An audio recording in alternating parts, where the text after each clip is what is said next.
Hey, it's Simon here, and today I'm going to take you through some of the basic code embedding features on the platform. Today I'm going to be talking about embedding videos. So let's start with YouTube. I'm going to jump into a YouTube video here and click on the share button and click the embed and copy the code, which I can paste directly into the platform using the HTML code widget.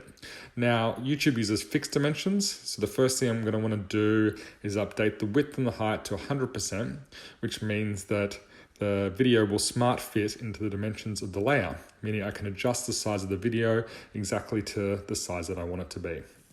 And it's a similar situation for Vimeo, so I'm going to jump into Vimeo now. This time click share, grab the code, again, copy and paste it into the platform using the HTML code embed. This time I also want to delete the label that Vimeo adds by default, so I'm just going to copy that here and delete it.